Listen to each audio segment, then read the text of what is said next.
주의 위엄 이곳에 가득해. 할렐루야. 오라 앉으라 머물라, 그런 제목으로 함께 말씀을 나누고자 합니다.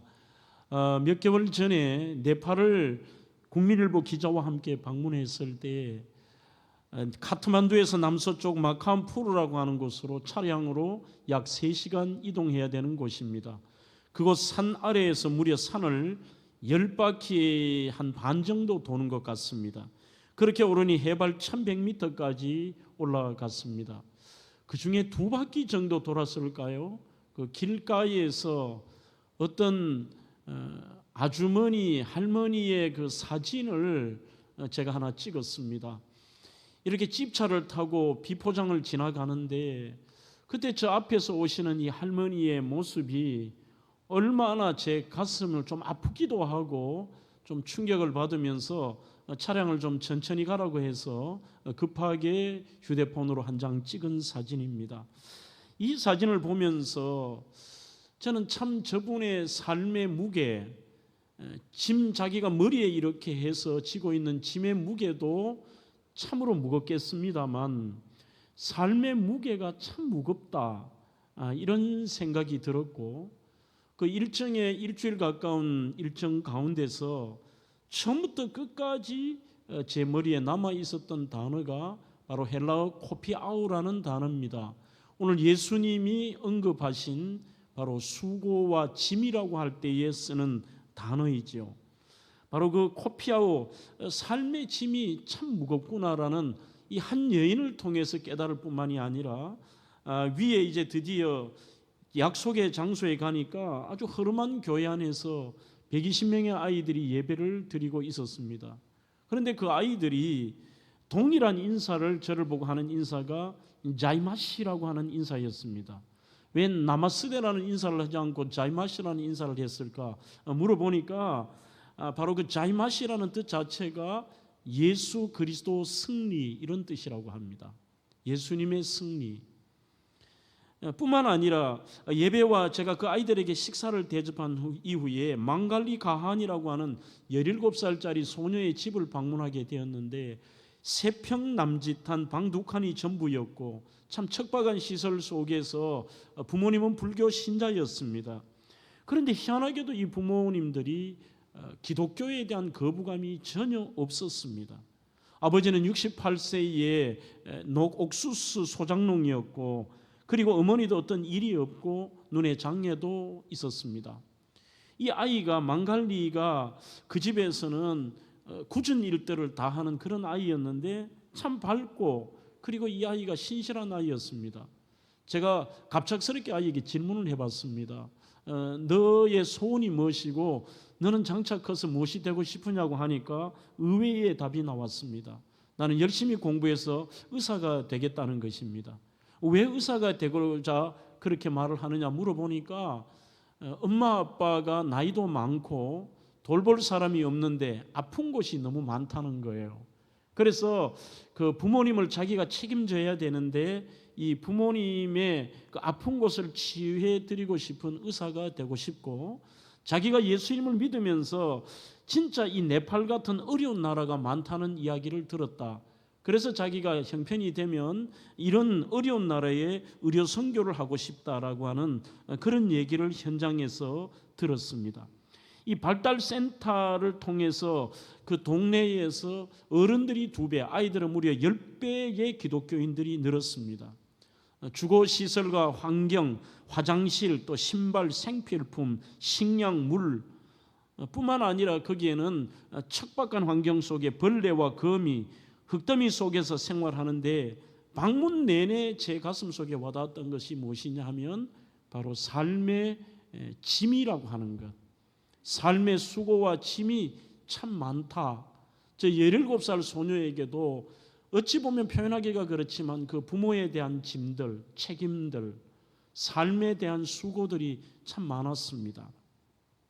여러분, 그러면서 이 아이들이 왜 자이마시라고 하는 인사를 할 수 있느냐?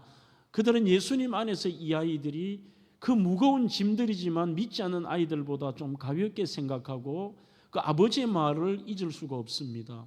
왜 당신은 기독교에 대해서 그렇게 거부감이 없느냐라고 질문을 하니까 나는 이 기독교가 우리가 짊어진 이 짐을 좀 가볍게 해줬다는 겁니다.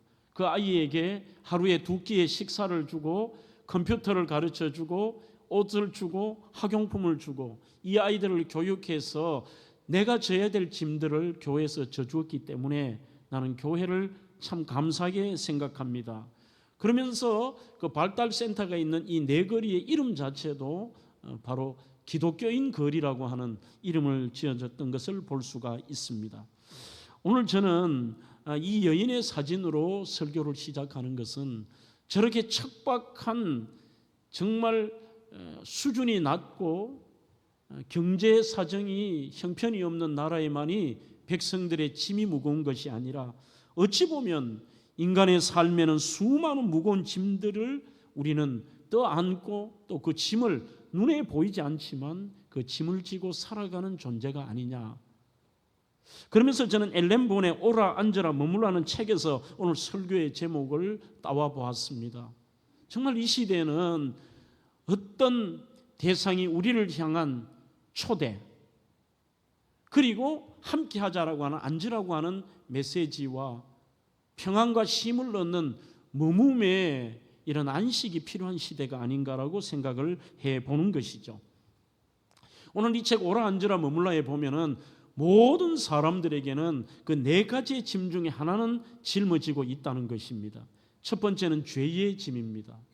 두 번째는 수치의 짐이고 세 번째는 바로 오늘 이 망갈리처럼 아이처럼 자기가 자녀로서의 의무의 짐도 있을 것이고 심지어 수많은 질병과 고통과 삶에서 맞닥뜨리는 이 고통의 짐, 이 4가지의 짐을 지고 살아가는데 확실한 것은 사람의 의지로 노력만으로는 이 4가지의 짐을 벗어버리기가 쉽지가 않습니다.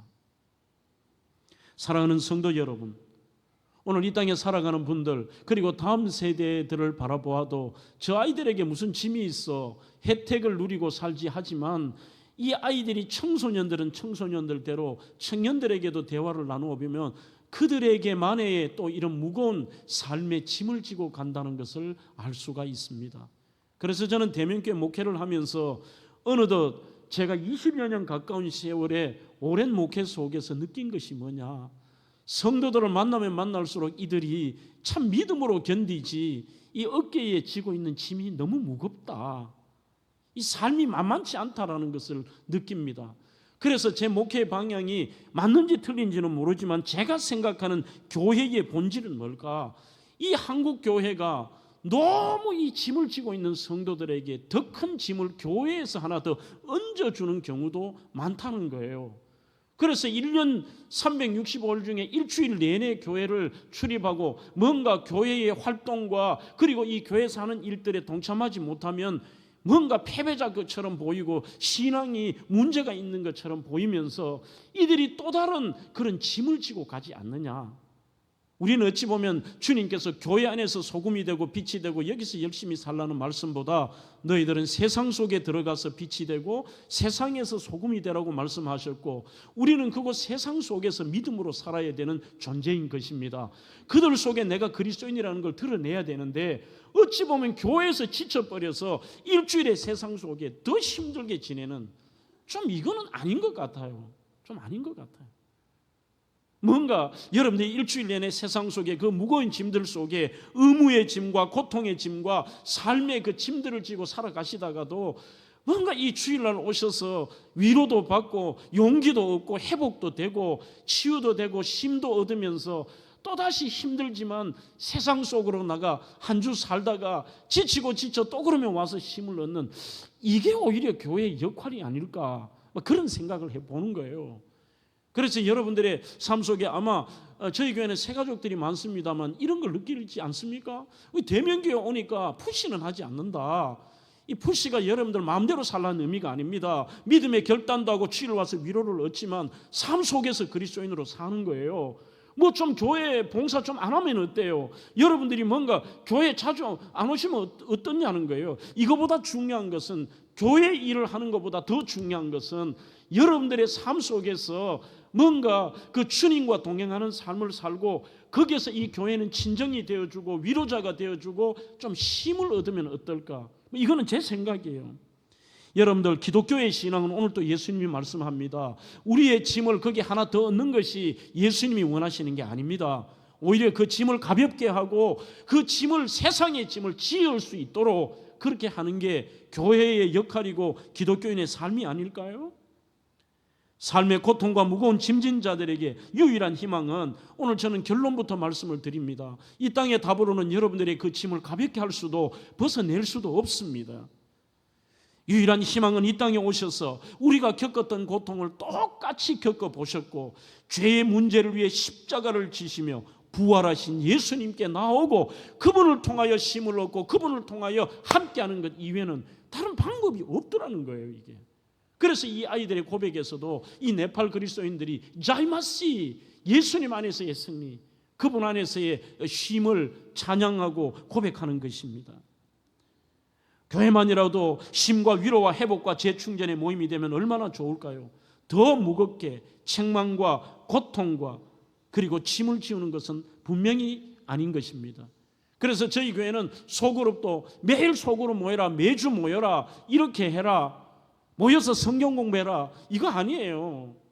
저희 교회 GFC의 모임은 우리가 성경의 말씀을 예배를 드리고 그리고 서로 위해주고 기도하고 모여서 기쁨의 교제도 나누고 그냥 편안하게 뭔가 교회에 와서 이분들을 위해서 함께 할 수 있는 조직만 해놓은 거예요, 그냥.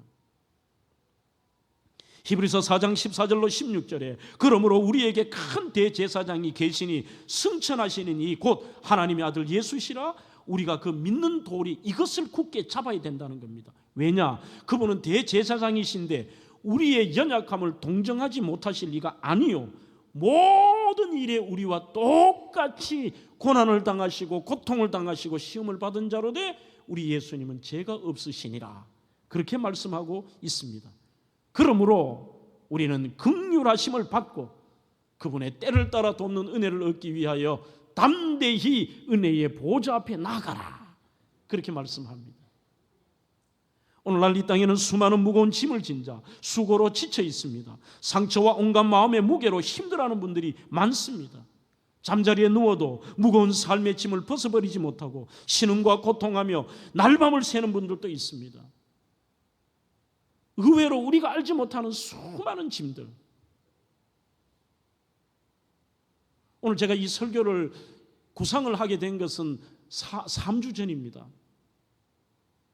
너무나도 이 새가족 신방 가운데 그 삶의 짐 때문에 이러지도 못하고 저러지도 못하는 그 삶의 모습을 보면서 내가 이 설교 한번 해야 되겠다라고 그때부터 고민을 한 거예요. 우리는 세대가 젊다고 이들은 혜택의 세대가 아니라 그들 나름대로의, 제가 한 달 반 전인가요? 총신대학교 신학대학원 이 강사로 가서 낮 집회를 인도를 하는데 제 눈에 바라보기에는 요즘 이 교역자들은 너무 편한 것 같고 저분들이 뭘 힘든 게 있겠나, 뭐 이런 생각도 솔직히 있었습니다. 그런데 이렇게 뒤에 강사가 앉아 있는데 사회를 뭐 교수님이 누가 이렇게 보시는데 그들을 갑자기 보니까 제가 눈물이 나요. 그 두 가지 때문인 것 같습니다. 뭐냐 하면은, 하나는 오늘날 전부 이 신학교도 가지 않고 주의 일을 하지 않으려고 하는데 쟤들이 실력이 있든 없든 간에 뭐 좀 영성이 있든 없든 간에 그래도 주의 길을 가려고 거기 이 1200명이 앉아 있는 게 막 너무 감사하더라고요, 이게. 그래서 눈물이 나고, 또 하나는 그것보다도 더 강한 제 마음에 이 긍휼의 마음이 뭐냐면, 그래도 나는 목회가 은혜의 세대하고 우리 그래도 교인들이요, 목사라고 하면 존경하고 따르고 뭔가 이러지만 다음 세대 저 아이들이 목회할 때 이 상황을 보니까 이게 한국교회가 만만치가 않은 거예요, 이게. 그래서 그 아이들이 저희들 짐을 생각하니까 갑자기 눈물이 나요. 그래서 제가 설교 가운데서 내가 오늘 뒤에 앉았는데 이상한 체험을 했다. 너희들 보니까 이런 눈물이 좀 나더라. 이 두 가지 때문에 하면서 제가 겪었던 얘기를 했어요. 너무 별나게 생각하지 말고 고통스럽다 생각하지 말고 제가 수년 전에 이 코로나 때 참 힘든 시간들 속에서 하루는 이렇게 신방을 어떤 분이 좀 심하다 그래 가면서 라디오를 켰더니만 한번 이 제가 노래는 한 적이 있는 것 같아요. 홀로 아리랑이 나오더라고요. 이게 홀로 아리랑.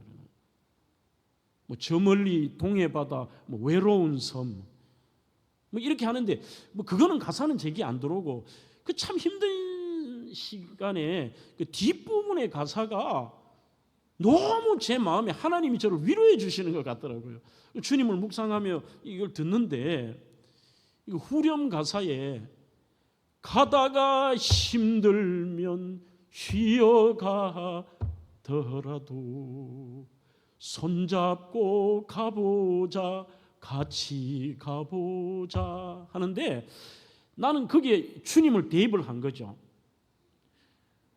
너무 막 그 짐 때문에 고통스러워하고 끝까지 그러지 말고 좀 안 되고 뭐 좀 쉬다 가지 뭐 괜찮다. 네가 내일 하나 내가 하는 거지 쉬어가라 뭐 이런 거 있잖아요. 그런데 그냥 놔두는 게 아니라 오늘 설교의 제목처럼 앉아라. 손잡고 가보자. 내가 같이 가마. 같이 가보자. 가다가 힘들면 우리 성도들도 그런 분 많잖아요. 힘든 분이 오늘 일부에 오셨더라고요. 가다가 힘들면 쉬어가더라도 우리 예수님이 손잡고 가보자 같이 가보자. 그런데 희한하게 그 젊은 그 신학생들 한 반수 이상이 다 울어버리더라고. 그런데 그랬어요. 괜찮다. 좀 안 되면 쉬어라. 쉬어라. 그런데 주님의 손잡고 또 가면 안 된다. 여러분, 이게 오늘 주님의 말씀이 아니에요? 28절 수고하고 무거운 짐진 자들아. 주님이 아시는 거예요 이게. 그러면서 다 내게로 오라. 내가 너희를 쉬게 하리라. 이 무엇라 형언할 수 없는 위로와 소망을 주는 말씀입니다. 지친 우리를 초대하는 주님의 음성입니다. 수고하고 무거운 짐진 자들아 다 내게로 오라. 오늘 제가 인용하는 오라 앉으라 머물라는 책에 보면은 이러한 문구가 있습니다. 기독교인이 된다는 것은 주님의 오라는 초청에 응답하는 것이고 주님과 함께 앉는 것이고 그분과 함께 머무는 것이며 그분과 함께 지내는 것을 말한다. 그리고 아주 중요한 표현입니다. 기독교인이 되어가는 과정은 단순한 믿음의 시스템이 아니라 하나의 관계다. 우리는 이 시스템으로 알잖아요. 시스템. 뭐 교회 나왔고 주일 예배 드렸고 나 이거 했고 직분 받았고 나 이거 했고 무슨 과정 수료했고 이 시스템 아니에요. 그리스도인은 하나의 관계다. 참 엘렌 본이라는 분이 정의를 잘했습니다. 신앙은 하나님과의 관계. 그분이 오라고 하면은 자격 없지만 그분 앞에 가고 그분과 함께 머물고 함께 앉고 그분과 지내는 것. 수고하고 무거운 짐진 자들 내게로 오라는 주님의 초청의 의미가 뭘까요? 가장 먼저 주님은 상처와 고통과 무거운 짐진 자들을 조건 없이 받아주시겠다고 말씀하십니다. 오늘 28절 수고하고 무거운 짐진 자들아 다 내게로 오라. 내가 너희를 쉬게 하리라. 여기서 수고한다는 것과 무거운 짐진 자는 좀 차이가 있습니다. 수고한다는 헬라 호이 코펜토스라는 말은 스스로 많은 일을 찾아서 계속해서 하고 이게 안 할 수가 없어서 계속해서 피곤해 지친 상황입니다. 우리 가장들 그렇지 않아요? 좀 쉬고 싶어도 어찌 보면 좀 쉴 수도 없는, 계속해서 이게 어려움이 있어도 그 길을 가야 되고 엄마는 엄마대로 아이들 키워보면 요즘 젊은 세대들 얼마나 힘듭니까? 어떻게 할 거예요? 이게 나중에 번아웃 정도 되는 거예요. 무거운 짐진자라는 페퍼로티스메노이라는 말은 타인에 의해 무거운 짐을 진 채 계속해서 지쳐 있는 상태입니다. 타인에 의해서. 이게 자녀가 될 수도 있고요. 너무너무 자녀 때문에 지쳐버린 거예요. 그게 환경이 될 수도 있고 이게 하나의 생업이 될 수도 있고요. 지쳐버린 거죠. 심지어는 남편이 되기도 하고요. 다 내게로 오래요. 여기에 대한 해석을 슐레터라는 분은 이렇게 합니다. 예수님께서는 당신에게 마음을 두고 나아오는 그 어떤 사람도 모두 받을 만한 넓은 사랑과 모든 인간을 친히 부르실 만큼 절대적인 권위를 가지시고 그 다음에요 구원과 안식으로 우리를 초대하십니다. 무엇을 하고 오라는 게 아닙니다. 정리하고 오라는 것도 아닙니다. 내려놓고 오라는 것도 아닙니다. 해결하고 오라는 것도 아닙니다. 큰맘 먹고 오라는 것도 아닙니다. 무거운 그대로, 있는 모습 그대로, 상처받은 그대로, 힘들면 힘들다고 그 관계, 주님의 초청에 거기에 응하는 거예요. 그냥 괴롭다, 힘들다고 말하지만 주님의 초청에는 응하지 않아요. 오라, 다 내게로 오라. 주님께 안 가고 자꾸 거기에서 힘든 거죠. 무거운 짐은 더 무거워지는 거예요. 릭 비셋은 척하지 말라. 이골이 났다면 이제는 척하기를 그만둘 때다. 그대로 하나님이 좋아하시는 단어는 그대로다라고 얘기합니다. 그대로. 안 아픈 척, 안 힘든 척, 괜찮은 척, 믿음 있는 척 이 아닌 거예요. 그냥. 하나님께 털어놓으라. 주님이 우리를 위해 하시는 가장 중요한 일은 무조건 받아주십니다. 이렇게 되어 있습니다. 한 번은요 주일날 이렇게 있는데 2부 전에 우리 교회 아이들은 저하고 친해서 오늘 또 1부 마치고 제 방에 와서 간식도 받아가고 하던데요. 다 일러 바쳐요. 오더니만 얘가 갑자기 이래요. 유치부 하는데 목사님 그래. 왜 하니까 엄마 아빠가 교회는 차 안에서 싸웠어요 그러더라고. 그러니까 얘 눈에는 어떻게 하나님 앞에 예배드리러 오면서 저렇게 싸우고 또 멀쩡한 척으로 또 저 예배당 가지 뭐 이런 의미도 있겠죠. 그리고 좀 충격이 된 것도 있고. 저는 이걸 좀 반대로 생각해 봤어요. 싸워도 오는 거지만 조금은 하나님 앞에 부끄러워도 오고 힘들어도 오고 준비 안 되어도 오고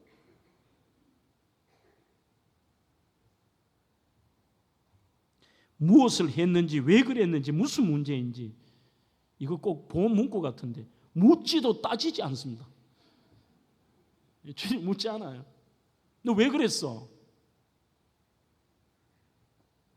여기에 제가 별표를 하나 쳤습니다. 주님은 우리를 심판하기 위해 책망하기 위해 이 땅에 오시지 않으셨습니다. 정죄하기 위하여 오시지도 않으셨습니다. 우리를 구원하시기 위해 오셨습니다. 친구가 되어주시고 위로자가 되어주시고 해결자가 되어주시고 특별히 쉼을 주시기 위해 오셨습니다. 오늘 그렇게 말씀하시잖아요.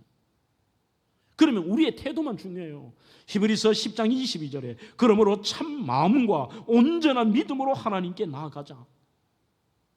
참 마음, 척하지 말고 형식, 체면, 가식, 거짓 하나 없고요. 그냥 있는 그대로. 힘들어요. D.L. 무디가 가장 좋아하는 찬양이 오늘 바로 설교 전에 저와 여러분들이 했습니다. 528장 예수가 우리를 부르는 소리. 어떻게 부르셨습니까? 너 왜 그랬어? 너 이러면 안 되잖아가 아니에요. 어떤 경우에도 요한복음 21장에 실패하며 배신하며 떠났던 제자들에게 나타나신 주님이 그들에게 하신 메시지는 너 그랬잖아. 요한의 아들 시몬아 네가 나를 사랑하느냐? 네 지금까지 안 그랬잖아. 이거 아니에요 여러분. 제일 먼저 주님이 하신 말씀이 이거예요. 떡과 생선을 구워놓고 얘들아라고 부르십니다. 그 얘들아라는 말이 파이디합니다. 야야, 가장 따뜻한 음성으로 와서 아침 먹거라. 이 찬양도 그렇잖아요. 예수가 우리를 부르는 소리 어떻게 해요? 그 음성 부드러워 문 앞에 나와서 사면을 보니 우리를 기다리네. 오라 오라 방황치 말고 오라. 있는 그대로 괜찮다.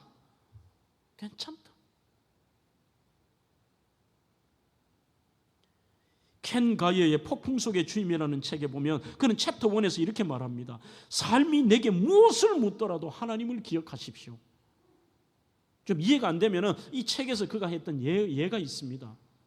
미국 동북부에 유명한 카운셀러가 있었습니다. 이분에게는 수많은 환자들이 찾아오는데 그분은 환자가 찾아오면 당신의 트라우마가 뭡니까? 옛날 어릴 때 상처가 있습니까? 이건 어땠습니까? 그렇게 파헤치지도 않습니다. 가정환경을 묻지도 않습니다. 꼭 첫 번째 한 가지 질문을 이렇게 던집니다. 거룩한 하나님의 임재를 언제 느꼈습니까? 그런 인생 풍파에 시달리는 사람은 벼락이 또 언제 칠지를 두려워하며 구름에 눈을 떼지 않는다는 것을 알았습니다. 성난 파도가 뒤집히거나 무거운 짐으로 주저앉으려 할 때 사람들은 폭풍과 무거운 짐을 바라봅니다.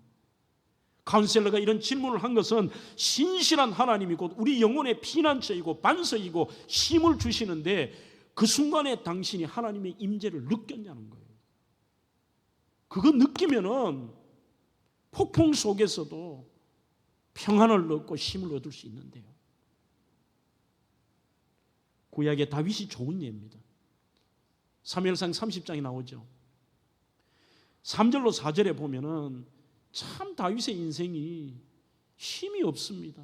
어깨가 무겁습니다. 거기에다 나중에는 자기 혼자 도망 다니는 게 아니라 자기를 따르는 사람 400여 명이 넘는 사람들의 그 식솔까지 얼마나 많았을까요? 그 무거운 짐을 지고 가는 거죠. 도망 다니다 안 돼서 나중에는 블레셋으로 갑니다. 그곳에 갔더니만 이 블레셋이 믿지 못한다고 전쟁터에 보내죠. 북쪽으로 보냈다가 와보니까 이런 일이 벌어집니다. 3절 4절입니다. 다윗과 그의 사람들이 성읍에 이르러서 본즉 성읍은 불탔고 자기들의 아내와 자녀들이 사로잡혔는지라 다윗과 그와 함께한 백성이 울 기력이 없도록 소리 높여 울었더라. 이렇게 되어 있습니다. 완전히 사는 성읍은 불타버렸고 아내들과 자녀들은 사로잡혀 가버렸고 그래서 인생의 그 고통과 짐 때문에 엉엉 우는데 이 고통의 짐 때문에요. 사무엘상 30장 한번 보세요. 심지어 사람들이 다윗을 돌로 치려고 합니다. 그러나 사무엘상 30장 6절에 보면 다윗이 그의 하나님 여호와를 힘입고 용기를 얻었더라 이렇게 얘기합니다. 다른 게 없고요. 있는 모습 그대로 울면서 주님 이렇습니다. 그 주님을 통하여 힘을 얻고 용기를 얻은 거죠. 우울하고 절망하고 포기하지 않았습니다. 그는 하나님께 나아갔습니다. 오늘 히브리서 10장의 말씀처럼 참 마음과 온전한 믿음으로 찾아갔습니다. 자신의 힘으로 어찌할 수 없을 때, 무거워 도저히 감당할 수 없을 때 하나님이 개입하신다는 것을 깨닫게 되었습니다. 그래서 방금 인용한 이 폭풍 속의 주님이라는 책에서 켄 가이어는 이런 말이 합니다. 삶이 뒤집힐 때 우리의 영혼이 비로소 숨을 쉬게 되더라는 거죠.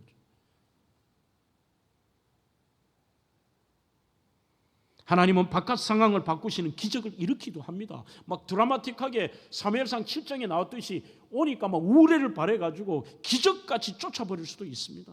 해결을 그냥 안 되는 상황을 뒤집어 댈 수도 있습니다.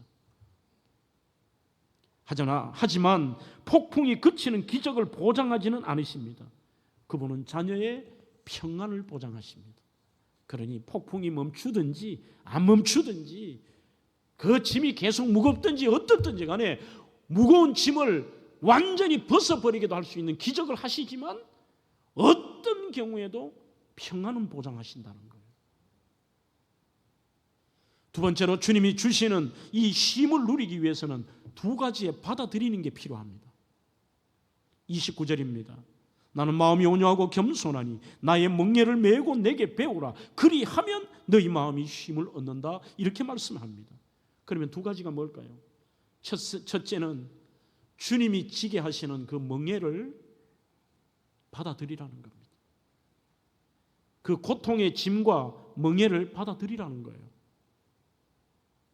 그 다음에 두 번째는 예수님의 초청과 사랑을 받아들이십시오. 너무 심한 짐을 지고 있거나 고통과 수고의 짐을 지면요, 주님 없는 것처럼 생각하고 주님의 사랑이 받아들여지지 않습니다. 아니, 주님 사랑한다는데 왜 이런 일이 벌어집니까? 주님이 사랑하는데 왜 이런 고통의 짐을 지게 하십니까?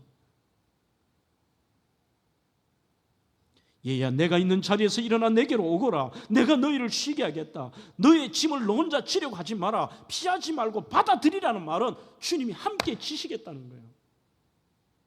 손잡고 가보자. 함께 가보자. 죽기까지 노력했다는 희한한 책의 제목이 있습니다. 이 산드라 맥콜롬이라는 여성분이 지었는데, 여기서 제가 참 공감할 수 있는 것이 뭐냐, 더 노력하는 것이 해답이 아니다.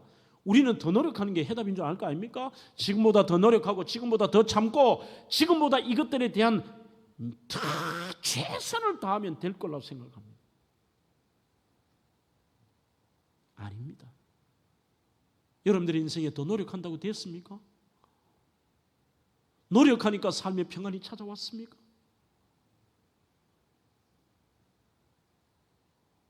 계속해서 이 산드라는 말합니다. 실패의 한가운데서 그분의 사랑을 받아들이십시오. 그분의 사랑을 받아들이십시오. 여기에는 제가 별표를 2개 했습니다. 어찌 보면 오늘 설교의 가장 중요한 문구라고 할 수도 있습니다. 중요한 것은 내가 주님을 사랑한다는 게 아닙니다. 우리는 중요한 게 내가 뭐를 해야 되고 내가 노력해야 되고 내가 주님 더 사랑해야 되고 지금보다도 더 이렇게 해야 되는데, 그러니까 쉼이 없는 거예요. 내가 주님을 사랑한다는 것이 아니라 주님이 나를 너무나도 사랑한다는 것입니다. 이게 중요한 것입니다. 또 중요한 것은 내가 그분을 위해 무엇을 하느냐가 아닙니다. 이미 주님이 나를 위해 해놓으신 일들입니다. 죄책이나 가책에 짓눌려 살지 마십시오. 그 무거운 짐을 부인하지도 말고 주님과 같이 지는 겁니다. 주님이 나를 너무도 사랑하신다는 것. 로마서 8장 37절, 그러나 이 모든 일에 우리를 사랑하시는 이로 말미암아 내가 넉넉히 이긴다고 말씀하고 있습니다. 여러분, 의무의 짐, 고통의 짐, 그 어떤 짐일지라도 오늘 주님은 말씀합니다. 예수님께 나오라. 그리고 앉으라. 머물라. 서론에서 인용한 이 엘렌보는 이렇게 말합니다. 완전한 쉼이 어디에 있느냐? 속도를 늦추고 하나님을 바라보래요. 너무 속도를 늦추지 않으니까 그냥 막 빨리 이건 돼야 되고 짐을 벗어야 되고 더 나가야 되고, 이 불가능한 짐을 지고 모든 것을 완벽하게 하려고 애쓸 필요도 없습니다. 하나님은 우리가 모든 규칙을 지키고 자신에 대해 만족하기 위해 늘 일하고 또 일하는 사람이 되기도 원치도 않으십니다. 좀 속도를 늦추는 거예요.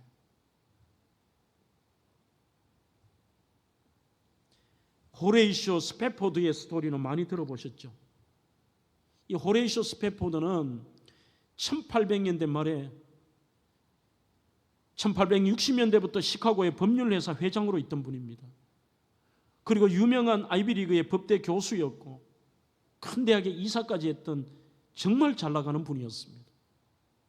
아내는 안네 스패포드로, 이분은 무디의 절친, 그리고 교회에서는 회계 집사님으로 주일학교 교사로 헌신했던 신실한 그리스도인 부부였습니다. 바로 이 스패포드가 43살 되던 1871년 시카고 북쪽 부동산에 큰 투자를 합니다. 하는데 여러분들이 아시다시피 시카고 대화재가 일어나죠. 세계 역사에 남아있는 이 시카고 대화재를 통해서 전 재산을 거의 다 잃어버렸습니다. 이거보다 그를 더 고통스러운 게 뭐냐? 바로 이 시카고 대화재로 전 재산을 잃기 전에 꼭 욥처럼 자신의 큰 아들, 그 아들이 급성 전염병으로 갑자기 죽어버렸습니다.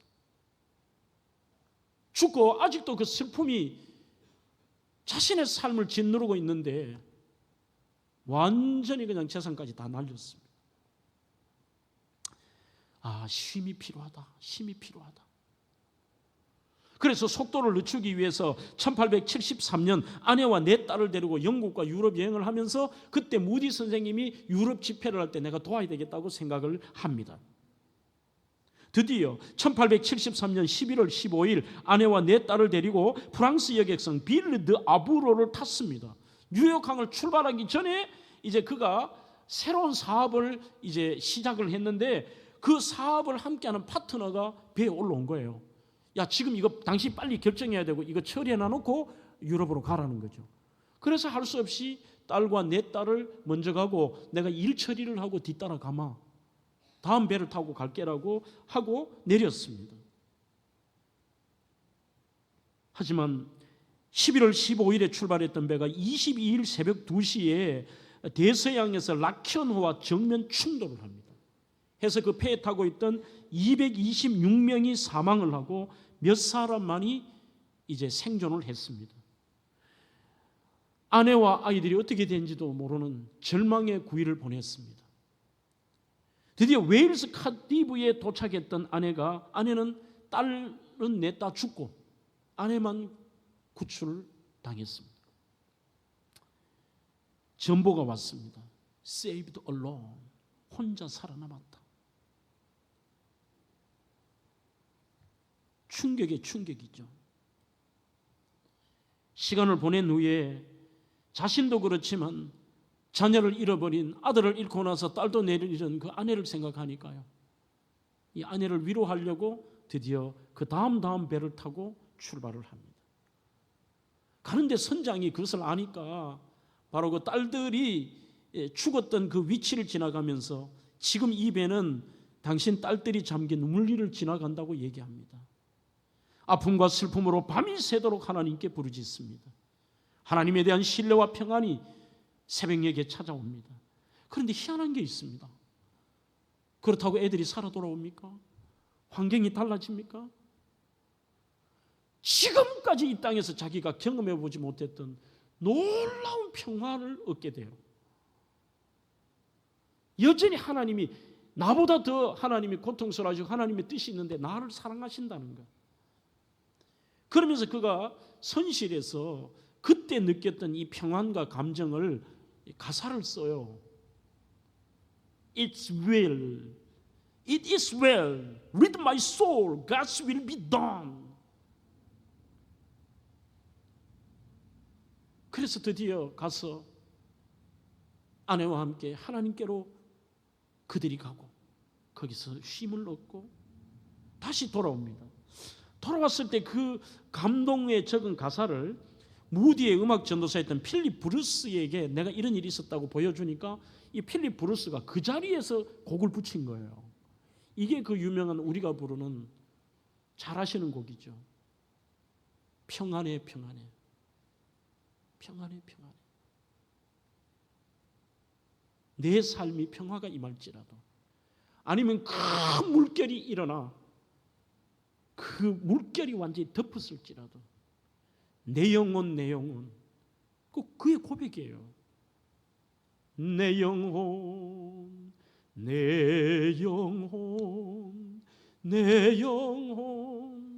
평안해.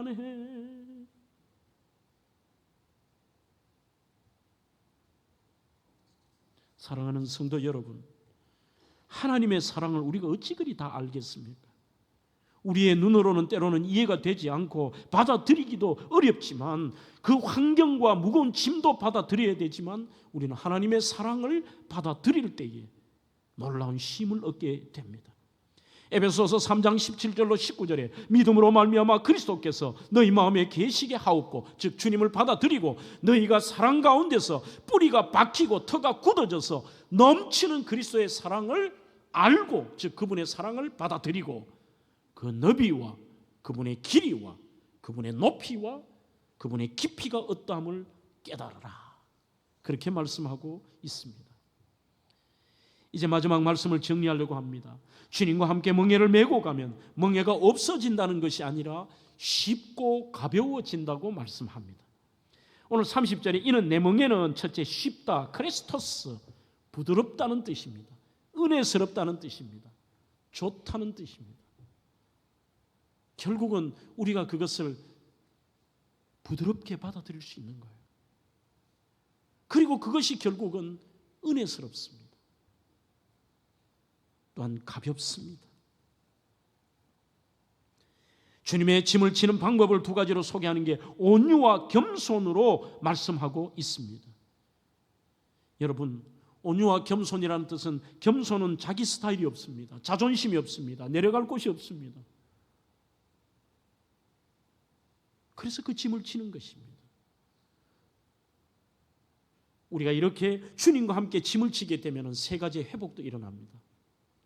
첫째, 자유의 회복이 있습니다. 갈라디아 5장 1절 그리스도께서 우리를 자유롭게 하려고 자유를 주셨으니 그러므로 굳건하게 서서 다시는 종의 멍에를 매지 말라. 늘 거기 얽매여 있는 거예요. 이 짐에 그냥 벗어버리지를 못해요. 이제는 종의 멍에가 아니라 자유의 회복. 두 번째는 그리스도인들의 기쁨의 회복입니다.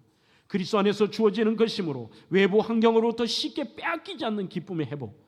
이사야 61장 3절 시온에서 슬퍼하는 자가 화관을 주어 그 죄를 대신하고 기쁨의 기름으로 슬픔을 대신하고 찬송의 옷으로 그 근심을 대신한다. 이렇게 말씀하고 있습니다. 이제 말씀을 정리해 볼까요?